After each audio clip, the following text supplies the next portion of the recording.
नमस्कार विद्यार्थी मित्रांनो, कोविड-19च्या या सद्यस्थितीत आपल्या शाळा बंद असल्या तरी आपले शिक्षण चालूच आहे आणि त्याच अनुषंगाने बृहन्मुंबई महानगरपालिका शिक्षण विभाग व्हर्च्युअल ट्रेनिंग सेंटरच्या माध्यमातून व्हिडिओ थ्रू आपण आज भेटणार आहोत। मी निलिमा कदम, आपली व्हर्च्युअल शिक्षिका। आजचा विषय आपण बघणार आहोत इयत्ता 10वी विज्ञान आणि तंत्रज्ञान भाग 2 प्राण्यांचे वर्गीकरण, क्लासिफिकेशन ऑफ ॲनिमल्स। असमपृष्ठरज्जू प्राणी 10 संघांमध्ये विभागले गेलेले आहेत, हे आपण अभ्यासलेले आहे। त्यापैकी रंध्रीय प्राणीसंघ, निडारिया प्राणीसंघ व चपटे कृमी प्राणीसंघ यांची वैशिष्ट्ये काय आहेत, या संघांमध्ये येणारे प्राणी कोणकोणते आहेत, याचा अभ्यास आपण मागील भागामध्ये केलेला आहे। आज आपण पुढचे प्राणीसंघ अभ्यासणार आहोत। गोलकृमी प्राणीसंघ।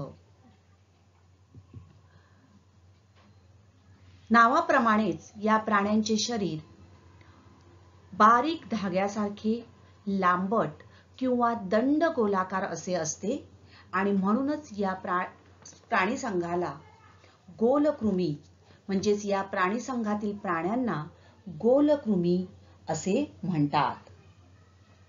या प्राण्यांची वैशिष्ट्ये आपण बघ। गोलकृमी या प्राण्यांची पुढचं वैशिष्ट्य आहे, हे प्राणी अंतःपरजीवी म्हणजेच एंडोपॅरासाइट्स असतात, परंतु काही स्वतंत्र राहणारे असून ते पाण्यात किंवा जमिनीवरही आढळतात। या चित्रामध्ये तुम्हाला दिसते मानवाच्या आतड्यामध्ये हे प्राणी मुख्यत्वे करून राहतात। यामध्ये या आतड्यामध्ये इन्फेक्शन होतं। उदाहरणार्थ ॲस्कॅरिस गोलकृमी जो आहे याच्यामुळे ॲस्कॅरियासिस नावाचा आजार होऊ शकतो। तर हुकवर्म जो आहे, या ठिकाणी तुम्हाला दिसतोय बघा, हा जो प्राणी आहे हा हुकवर्म। या हुकवर्म हा सुद्धा मानवी आतड्यामध्ये पोटामध्ये असतो आणि याच्यामुळे पोटदुखी होऊ शकते। त्याचबरोबर पिनवर्म हा जो आहे, हा पिनवर्म हा सुद्धा आतड्यामध्ये असतो, त्याच्यामुळे उलट्या जुलाब होऊ शकतात। तर अशा प्रकारे हे प्राणी आतड्यामध्ये प्रामुख्याने आपल्याला आढळून येतात।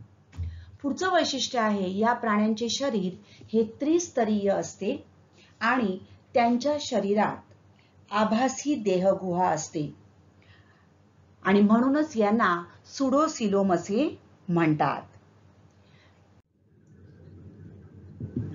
या कृमींचे शरीर अखंडित असून त्याभोवती भक्कम उपचर्म असते, एपिडर्मिस सिक्रेट्स क्युटिकल, आणि त्याने हे उपचर्म तयार होते। हे प्राणी एकलिंगी असतात। या ठिकाणी तुम्हाला दिसते बघा, ॲडल्ट मेल अँड फिमेल, नर जंत आणि मादी जंत, ह्या दोन आपल्याला वेगवेगळी लिंग या ठिकाणी आढळून येतात। तर अशा प्रकारे हे प्राणी एकलिंगी असतात। या प्राणीसंघात आढळणाऱ्या प्राण्यांची उदाहरणं आहेत ॲस्कॅरिस, ज्याच्यामुळे ॲस्कॅरियासिस हा आजार होऊ शकतो। त्यानंतर डोळ्यातील जंत, त्याला लोआ लोआ असं म्हणतात।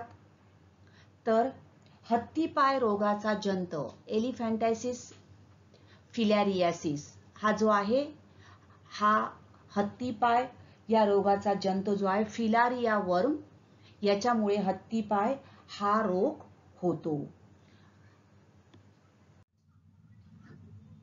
वलई प्राणीसंघ। या ठिकाणी चित्रात तुम्हाला दिसते बघा, सेगमेंट्स शरीर जे आहे हे सेगमेंट्सनी तयार झालेलं आहे। तर हे प्राणी लांबट दंडाकृती असून त्यांच्यामध्ये खंडीभवन आढळते आणि म्हणूनच त्यांना खंडीभूत कृमी सेगमेंटेड वर्म्स असंही म्हटलं जातं.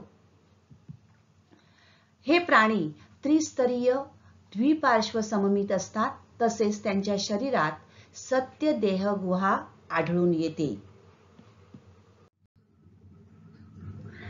यांचे प्रचलन होण्यासाठी दृढ रोम म्हणजे सेटे किंवा परापात, पॅरापोडिया किंवा चूषक यासारखे अवयव असतात. गांडुळामध्ये आपल्याला हे बघा, हे या ठिकाणी दिसत आहेत तुम्हाला, हे सेटे आढळतात. याच्या साहाय्याने यांचं प्रचलन मुवमेंट होते. तर जळूमध्ये आपल्याला चूषक हा अवयव, सकल्स हा अवयव असतो, त्याच्या साहाय्याने हा पुढे जातोय. तर नेरिस याच्यामध्ये आपल्याला पॅरापोडिया हे अवयव आढळतात. आता पॅरा म्हणजेच बिसाइड आणि पोडिया म्हणजेच फूट. तर पॅरापोडिया म्हणजेच बाजूला असलेल्या त्या पायांच्या सहाय्याने यांचं प्रचलन होतं.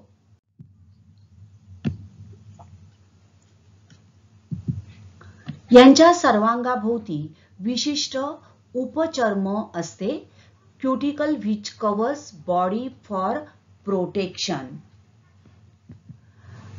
हे प्राणी उभयलिंगी किंवा एकलिंगीही असतात. या प्राणी संघामध्ये येणारे प्राणी आहेत नेरिस. जळू या प्राण्याचा आयुर्वेदामध्ये उपयोग केला जातो.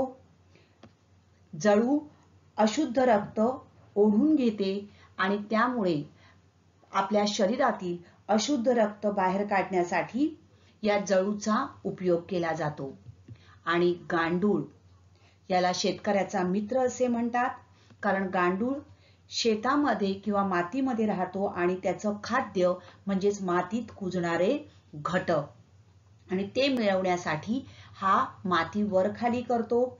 तसंच सेंद्रिय पदार्थांचं विघटन करण्यासाठी सुद्धा गांडूळ मदत करतात आणि त्यामुळे माती भुसभुशीत होते, मातीमध्ये हवा खेळती राहते आणि या सगळ्या कारणांमुळे गांडुळाला शेतकऱ्यांचा मित्र असे म्हटले जाते.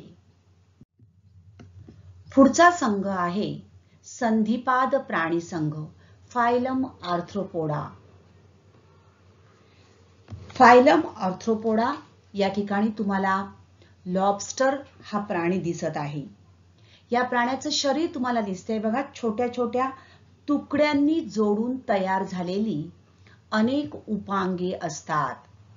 बघा, अगदी आपण मोजू शकत आहोत. तर कोळी किंवा कीटकामध्ये सुद्धा बघा आपल्याला असे काय दिसतायत, उपांगे दिसून येतात. तर या प्राण्यांची ही अंग जे आहे हे छोट्या छोट्या तुकड्यांनी तयार झालेलं असतं आणि म्हणून यांना संधिपाद प्राणी असे म्हणतात. Jointed appendages.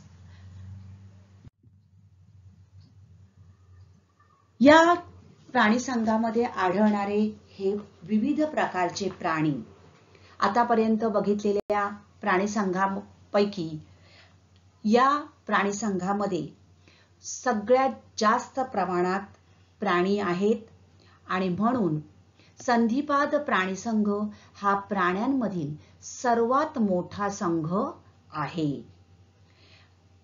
सर्वात मोठा, त्याचबरोबर जीवन संघर्षात सर्व प्रकारे यशस्वी असा हा संघ आहे.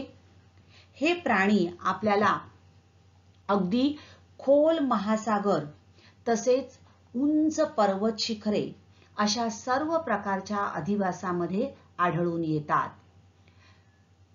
जवळजवळ 9 लाख प्रकारच्या प्रजाती या प्राणी संघामध्ये आपल्याला आढळून येतात. वेगवेगळ्या प्रकारचे कीटक, कोळी, सेंटिपेड्स, मिलीपेड्स, स्कॉर्पियन्स, विंचू अशा प्रकारचे विविध प्रकारचे प्राणी या प्राणी संघात आपल्याला आढळतात. या प्राण्यांमध्ये आपल्याला द्विपार्श्व सममिती आढळून येते. दिसतंय बघा आपल्याला, द्विपार्श्व सममिती आढळते. तसेच त्रिस्तरीय आणि सत्य देह गुहायुक्त असं यांचं शरीर असतं. या प्राण्यांच्या शरीराभोवती कायटिन युक्त बाह्य कंकाल असते. कायटिन या बाह्य कंकालामुळे या कीटकांच्या शरीरामध्ये असलेले जे काही सॉफ्ट टिश्यूज आहेत त्यांचं संरक्षण होऊ शकतं. तर कायटिन हे एक प्रकारचे कर्बोदक आहे. एसिटाइल ग्लुकोसमाइन या रासायनिक पदार्थांची ही एक शृंखला असते आणि अनेक प्रकारची औषधे, औद्योगिक प्रक्रिया यामध्ये या कायटिनचा वापर प्रामुख्याने केला जातो. या प्राणी संघामध्ये असणारे हे विविध प्राणी शरीराचे डोके, वक्ष आणि उदर असे 3 भाग आपल्याला प्रामुख्याने आढळून येतात. बघा, लॉबस्टर, खेकडा, झुरळ, कोळी, विंचू, पैसा म्हणजेच मिलीपेड किंवा गोम, सेंटीपेड, झुरळ, माशी, फुलपाखरू हे सगळे प्राणी या प्राणी संघामध्ये येतात. यामध्ये असणारे हे जे कीटक आहेत, या कीटकांना उडण्यासाठी पंखाच्या 2 जोड्या व उपांगाच्या 3 जोड्या असतात. तर झुरळ, प्रॉन्स यासारख्या प्राण्यांना डोके, वक्ष आणि उदर असे 3 भाग असतात. पुढचा प्राणी संघ आहे मृदुकाय प्राणी संघ.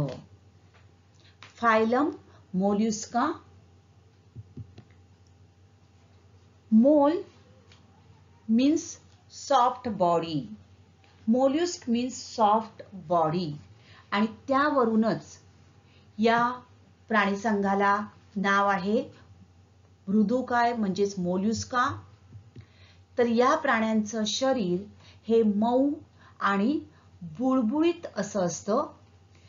त्याच्यावर कवच असतं आणि म्हणूनच यांना मृदुकाय प्राणी असं म्हटलं जातं. शरीर एकदम मऊ बुळबुळीत असं असतं आणि वरती त्यांच्या कवच असतं. उदाहरणार्थ या ठिकाणी तुम्हाला चित्रात दिसतायत बघा, गोगलगाय, शिंपला यासारखे प्राणी याच्यामध्ये आढळून येतात. हे प्राणी जलचर किंवा भूचर असतात. जलचर असणारे प्राणी जे आहेत, उदाहरणार्थ शिंपला यासारखे प्राणी, कालव यासारखे प्राणी समुद्रात आढळून येतात. तर काही प्राणी आपल्याला गोड्या पाण्यातही आढळतात. गोगलगाय तुम्ही बघितली असेल, वरचा भाग जो आहे तो कवचाने आच्छादलेला असतो आणि खालचा भाग मऊ बुळबुळीत असा असतो. त्याचबरोबर ऑक्टोपस हा सुद्धा प्राणी, या प्राण्याचं शरीर बघा कसं असतं, मऊ बुळबुळीत असं असतं. समुद्रात आढळणारा हा प्राणी. तर गोगलगाय भूचर, जमिनीवर आपल्याला आढळते. या प्राण्यांचं शरीर हे त्रिस्तरीय, देहगुहायुक्त, अखंडित आणि मृदू असते. गोगलगाय जर आपण बघितली तर गोगलगाय सोडून इतर सर्व प्राण्यांचं शरीर हे द्विपार्श्व सममिती दाखवते. यांच्या शरीराचे 3 भाग पडतात बघा. ऑक्टोपस मध्ये आपल्याला द्विपार्श्व सममिती आढळते. गोगलगाय वगळता इतर सर्व प्राणी म्हणजे शिंपला, ऑक्टोपस यांच्यामध्ये, कालव यांच्यामध्ये आपल्याला द्विपार्श्व सममिती आढळून येते. या प्राण्यांचं आणखीन एक वैशिष्ट्य म्हणजे यांचं शरीर डोके, पाय आणि आंतरांग संहती अशा 3 भागात विभागलेले असते. म्हणजे शरीराचे 3 भाग पडतात. डोके किंवा अग्रभाग, पृष्ठभाग म्हणजेच पचन संस्थेचा भाग जो आंतरांग संहती असं आपण म्हणतो, आणि पाय किंवा पच्छभाग प्रचलनासाठी असलेला स्नायुमय भाग. बघा, हा माउथ म्हणजेच अग्रभाग, यात डोके, ज्ञानेंद्रिय असतात. पृष्ठभाग हा जो आहे हा आहे बघा स्टमक, इंटेस्टाईन म्हणजेच हा झाला पचन संस्थेचा भाग. आणि हा खालचा जो आहे पच्छभाग, खालचा भाग हा आहे प्रचलनासाठी असलेला, हालचाल करण्यासाठी असलेला स्नायुमय भाग. या ठिकाणी बघा हे 3 भाग आपल्याला आढळून येत आहेत. आणि हा जो आहे आंतरांग संहती, याच्यामध्ये वेगवेगळी इंद्रिय असतात. पचन संस्था, सर्क्युलेशन म्हणजेच रक्ताभिसरण संस्था, प्रजनन संस्था, उत्सर्जन संस्था यासारख्या विविध संस्थांचा समावेश या आंतरांग संहती म्हणजेच पृष्ठभागामध्ये होतो. So area beneath the mantle of a mollusk that contains the internal organs. हा जो सगळा भाग आहे हा internal organs, visceral mass. Octopus मध्ये बघा आर्म्स मॉडिफाईड फूट, हे आर्म्स म्हणजेच पायाचा भाग झाला हा. या ठिकाणी हा माउथ, डोळे हा झाला अग्रभाग म्हणजेच डोके. आणि आंतरांग संहती हा जो भाग दिसतोय बघा व्हिस्सेरल मास, हा झाला ज्यामध्ये वेगवेगळ्या प्रकारच्या पचन संस्था, प्रजनन संस्था यांचा समावेश होतो. या प्राण्यांच्या शरीराभोवती तुम्ही शिंपला जर बघितला तर वरती आवरण कसं असतं, कठीण कवच असतं. गोगलगाईला सुद्धा बघा वरती कठीण कवच आहे, हे दिसते. सो कॅल्शियम कार्बोनेट पासून बनलेलं असं हे संरक्षक असं कठीण कवच या प्राण्यांमध्ये आढळून येतं. बघा हे या ठिकाणी दिसतंय, या गोगलगाईमध्ये सुद्धा आपल्याला हे वरचं कवच कठीण दिसतंय. शिंपल्यामध्ये सुद्धा वरचा भाग हा कवच असतो. तर कवच हे काही प्राण्यांना शरीराभोवती असते किंवा काहींमध्ये ते नसतेही. सो आंतरांग संहती प्रावार मॅन्टल या ठिकाणी दिसते बघा, मॅन्टल कॅव्हिटी आहे ही. आणि मॅन्टल या पटली संरचनेने आच्छादलेली असून ही प्रावरी म्हणजेच मॅन्टल जे आहे हे कठीण कॅल्शियम कार्बोनेट युक्त संरक्षक कवच तयार झालेलं असतं.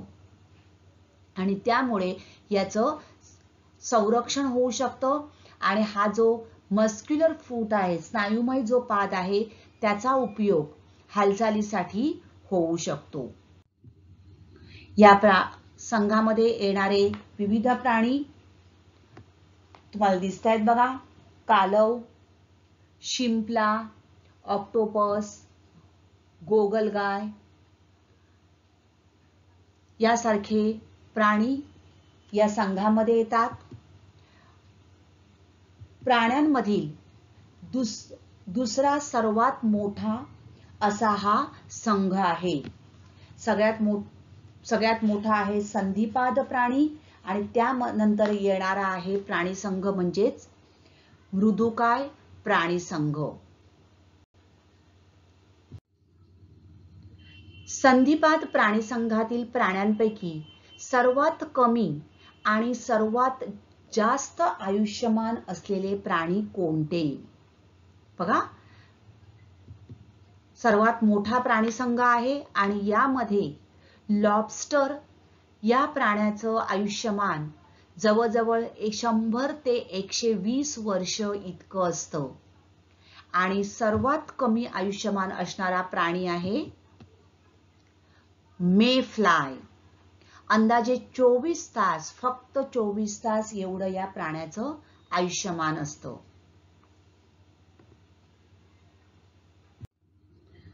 वलयी प्राणीसंघ, गोलकृमी प्राणीसंघ, संधिपाद प्राणीसंघ आणि मृदुकाय प्राणीसंघ या प्राणीसंघांची आज आपण वैशिष्ट्य बघितली.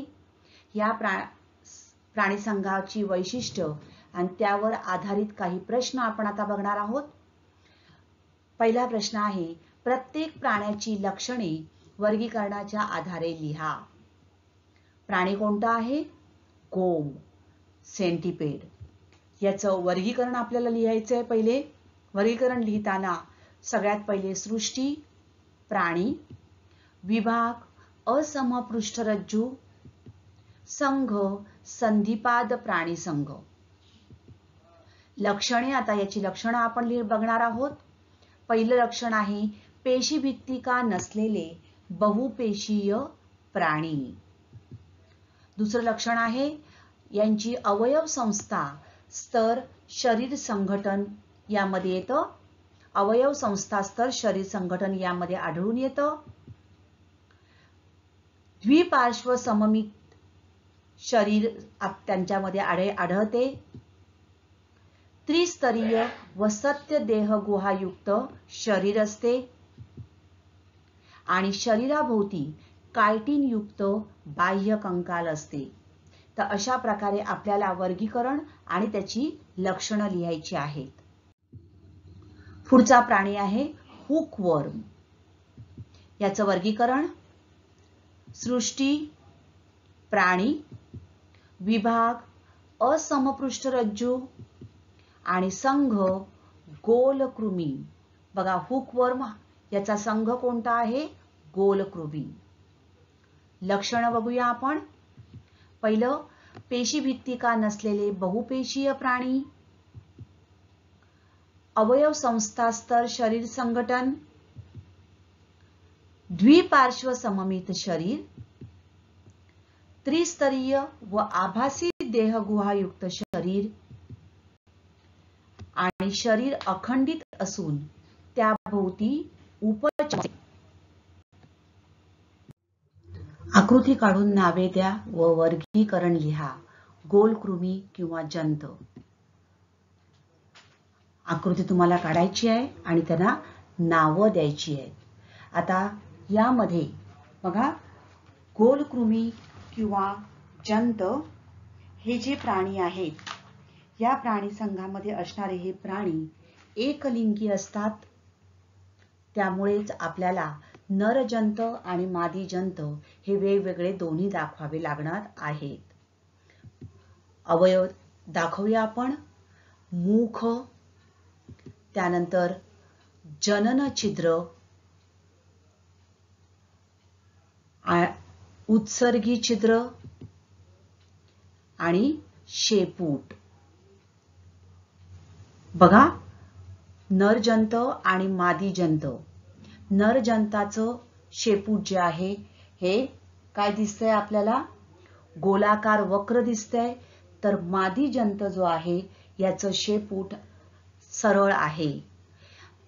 हे विशेष आपल्याला या ठिकाणी हा फरक जो आहे हा दाखवणं अपेक्षित आहे. वर्गीकरण लिहूया त्याचं. सृष्टी, प्राणी, विभाग, असमपृष्ठरज्जू, संघ, गोलकृमी. पुढचा प्रश्न आहे, चपटे कृमी व गोलकृमी यातील फरक स्पष्ट करा. फरक स्पष्ट करताना त्यांच्या वैशिष्ट्य लक्षात घेऊन आपल्याला फरक लिहायचा आहे. चपटे कृमी या प्राण्यांचे शरीर सडपातळ किंवा पानासारखे किंवा पट्टीसारखे चपटे असते. तर गोलकृमी यांचं शरीर लांबट, बारीक धाग्यासारखे किंवा दंडगोलाकार असते. दुसरा मुद्दा, या संघातील काही प्राणी अंतःपरजीवी असतात. चपटे कृमीचा आपण मुद्दा बघतोय. तर स्वतंत्र राहणारे प्राणी जलवासी असतात. तर गोलकृमीमधील प्राणी हे सुद्धा अंतःपरजीवी असतात, परंतु स्वतंत्र राहणारे प्राणी पाणी किंवा माती म्हणजे जलवासी किंवा भूचरही असू शकतात.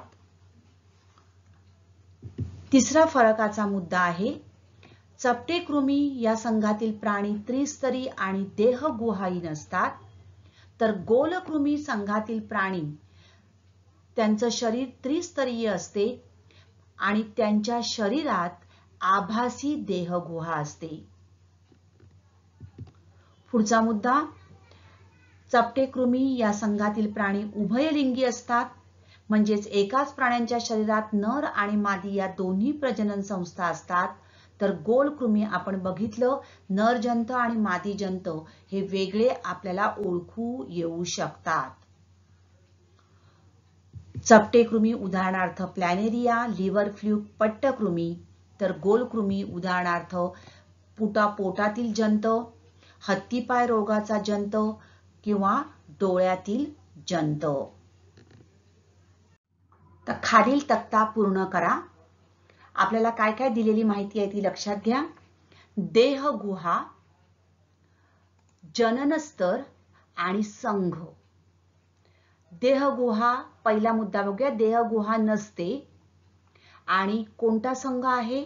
रंध्रीय प्राणी संघ. मग या रंध्रीय प्राणी संघामध्ये देहगुहा नसते, त्यांचा जननस्तर कोणता आहे?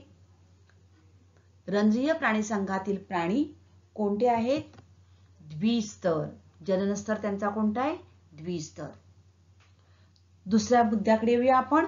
देहगुहा नसते, त्रिस्तर आहे. मग असा प्राणी संघाचं नाव आपल्याला लिहायचं आहे. कोणता येणार? त्रिस्तरीय प्राणी आणि देहगुहा नसलेले प्राणी. कोणता आहे संघ असा? चपटे कृमी. पुढचा आहे गोलकृमींचा संघ. गोलकृमी आणि त्यांच्यामध्ये आभासी देहगुहा आहे. मग त्यांचा जननस्तर कोणता आहे? त्रिस्तर. संधिपाद प्राणी संघ, यांच्यामध्ये देहगुहा असते, त्यांचा जननस्तर आहे त्रिस्तर. तर अशा प्रकारे आपल्याला काही माहिती दिलेली आहे आणि जी आवश्यक माहिती आहे ती त्या ठिकाणी आपल्याला लिहायची आहे आणि अशा प्रकारे हा तक्ता पूर्ण करायचा आहे.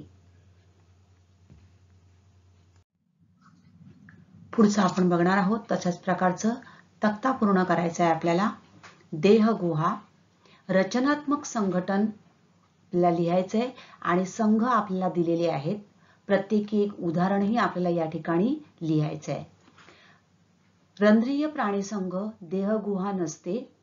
रचनात्मक संघटन त्यांचं काय येणार आहे? पेशीस्तरीय संघटन.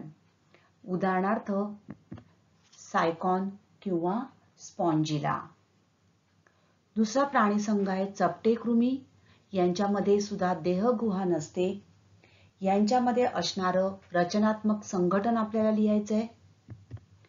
उती अवयव स्तर संघटन, टिश्यू ऑर्गन ग्रेड ऑर्गनायझेशन. उदाहरणार्थ पट्टकृमी. तिसरा आहे गोलकृमींचा संघ. आभासी देहगुहा असते. यांच्यामध्ये संघटन आहे उती अवयव स्तर. उदाहरणार्थ ॲस्कॅरिस. संधिपाद प्राणी संघ, देहगुहा असते. यांच्यामध्ये रचनात्मक संघटन आहे अवयव संस्था स्तर संघटन.